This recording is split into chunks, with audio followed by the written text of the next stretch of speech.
So I came across a video today that was created by a fellow named Andrei Terbea, and the title of the video was Family Channels Should Not Exist. And it got 7.5 million views, so I decided let me take a look.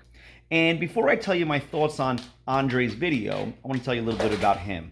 Unlike other YouTubers who have found a niche in personally attacking YouTube creators from every possible angle, Andrei makes videos about a wide range of topics in an incredibly creative, articulate, and analytical style. I'm not surprised at all that he has 2.8 million subs.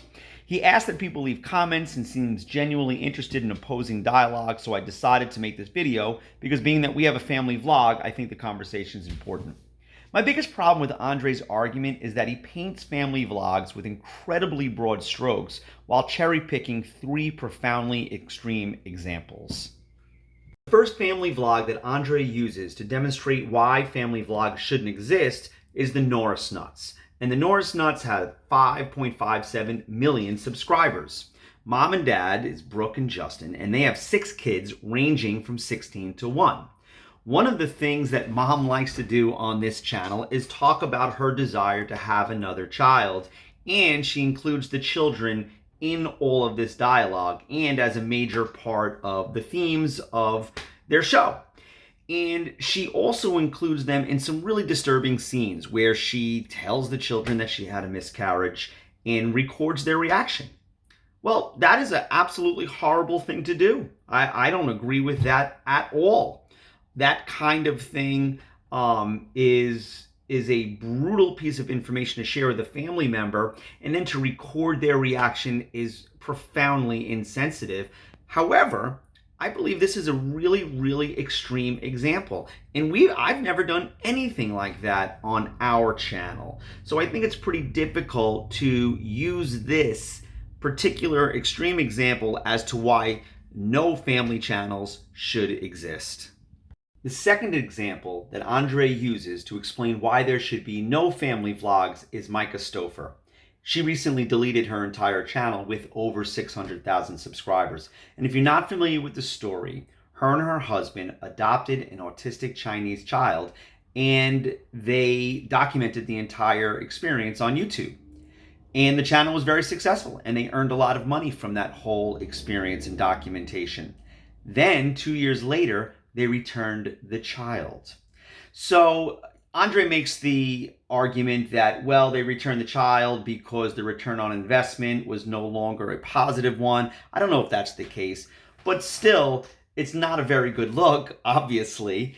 And this is also a profoundly extreme example. This does not apply to all family vlogs. I'm not quite sure how you can make the argument that this is relevant to a family vlog like mine. And finally, Andrei uses the example of the family vlog 8 Passengers as to why there should be no family vlogs at all. And again, I think this is a profoundly extreme example that should not be applied to all family vlogs. In this particular vlog, it seems as though mom likes to gloat about the harsh punishments that she routinely hands out to the children. She seems to think it's funny, and these punishments include sending one child to a discipline camp, taking a child's bed away where they have to sleep on a beanbag, and also engaging in corporal punishment. This is not the norm, I believe, in family vlogs. And I can't defend every family vlog that's out there, but I certainly know it doesn't apply to our family vlog. Andrei also makes the argument that insecurity and self-validation are the main driving forces behind posting family pictures and family videos. And while that is the case in many situations, it's definitely not the case in our situation. And I've talked about this as far back as a year ago as to why we make videos. We started our channel because I hated the fact that Nicholas lived a profoundly isolated, almost reclusive life. When we started our vlog, Nicholas didn't go to our community school. No one in our neighborhood really knew who he was. He had no friends at all, and he would see family from time to time. It was almost like he didn't exist. Shannon and myself also felt profoundly alone on this journey, and we found support in the family vlog, Fathering Autism. It was such a relief to get to know another family that looked like ours. Even though we never met, I knew they understood what it was like to be on this journey. And to a great degree, we knew what it was like to be on theirs. Additionally, I loved the fact that people knew who Abigail was, and the undeniable fact that she has influence and opportunity. I started this vlog because I wanted to provide the autism community the same thing that Fathering Autism provided to our family. I also don't want Nicholas to be looked at as a charity case, but as someone who also has influence and opportunity. And I believe our family vlog is doing just that. Andrei doesn't talk about this last point all that much in his video, but it is a major theme in this ecosystem, and that's the idea of consent. Can little kids consent to being part of this type of endeavor? Or, in our case, can our 16-year-old son, who is autistic, consent to being part of our family vlog? My first thought on this is that if Nick were a typical 16-year-old, this isn't even a conversation. But since he's autistic and we have to kind of guess to what degree he understands what's happening, well, let's just err on the side of caution and not let him take part at all. I think that's unfair.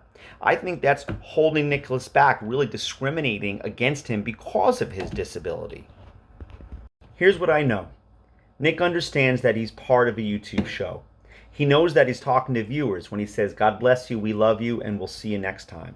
He knows that our channel is on YouTube and that it can be found on his phone, my phone, Mom's phone, Sam's phone, at school, on TV, and that he can find it in the same place that he watches Ratatouille. I also know that Nicholas knows how to advocate for himself when he doesn't want to do something. And you can see that when I ask him if he wants to take the dog for a walk. He'll say emphatically, "No, walk the dog." He doesn't do that when I take the videos. Here are my final thoughts on Andrei's video. Our channel, NickyTV, looks nothing like the examples that were shown with the Norris Nuts, Myka Stauffer, or 8 Passengers. In fact, I think our channel is the exact opposite of those 3 examples. So I think Andrei is fair in criticizing these particular channels, but in no way do I think he proves the point that there should not even be a genre of family vloggers. I hope you liked my analysis of Andrei's video. I'd love to hear your thoughts. I'm perfectly comfortable with opposing points of view, and thanks so much for being here.